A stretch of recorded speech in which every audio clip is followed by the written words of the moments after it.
Hello and welcome to another Tabletop Games Blog Saturday review. Deep purple looks good.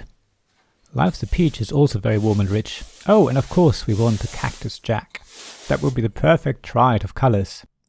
You step back and look at the colour samples you just painted onto the wall in the kitchen. Yes, that's it. You're so pleased to have come up with this perfect colour scheme. It had been harder than you'd expected. Mixing the 13 cyan, 14 magenta and 15 yellow in the right combination had been a bit of a job, let alone getting all the red, green and blue to mix up the cyan, magenta and yellow, but the result was more than worth it. Yes, you say out loud, that's the perfect Swatch by Minerva Tabletop.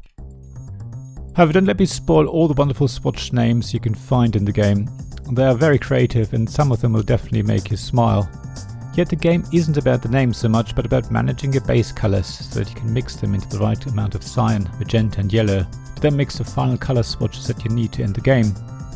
It is even more about deciding which card to take from the active row of cards, and to manage your hand carefully, because the cards are the actions you take on your turn.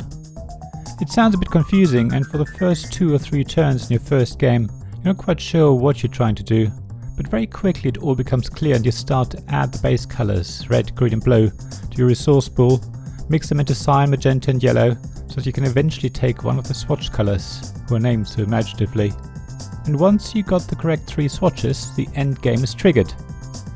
It's the usual fare of taking the right cards to get the resources you need and to mix them at the right time and in the right amount to get closer to your goal. The twist is that turn order isn't fixed in Swatch, and depending on which card you take from the active row of possible ones, your position in the next round will be different. A really good card near the end of the row means you go later in the next round, so sometimes it's better to take a worse card but ensure you get the first pick from the next row, and you can always see 2 rows of cards ahead and therefore can plan ahead and play quite strategically. However, the other players will have similar thoughts, and once you have played the game a few times, you will start to look at what everyone else is doing and try and stop them by taking the cards they need, even if they don't benefit you quite so much. So the player interaction in Swatch is quite high because of this, and there's even a card that allows you to swap one of your colour discs with either the pool of resources or another player, which again gives you the opportunity to slow them down.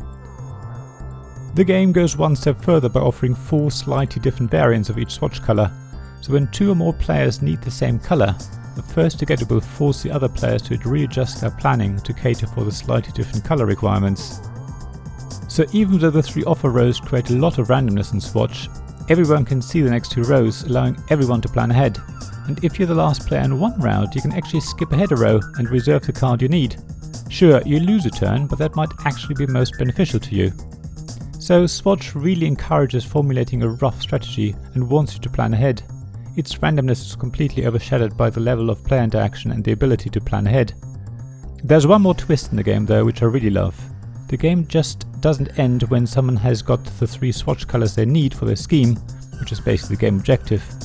Instead, the game continues if that player still has colour left in their hand.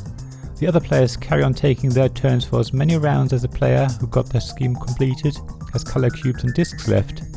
So if you're a bit too greedy and hoard lots of colours and get your 3 swatches very quickly, you can still lose the game if someone else completes their scheme but has less colours left than you. It really forces you to plan ahead a lot to ensure you use your actions efficiently and effectively. It's absolutely brilliant. I also love that this game is the debut for the designer who is publishing this game himself through Kickstarter. I think it's amazing and deserves your support. I certainly have my name down to get my own copy, and I hope you join me. Thank you for listening to this Tabletop Games Blog Saturday Review podcast. Please check the description below for links mentioned in this episode, as well as to the written version of this article on the blog. If you enjoyed this episode, please subscribe, give us some stars or leave a review. Please also tell your friends about me, and if you want to offer financial support, check out my Patreon and Ko-fi pages, links to which you'll find in the blog at tabletopgamesblog.com. So thank you again for listening, and I hope to see you again soon.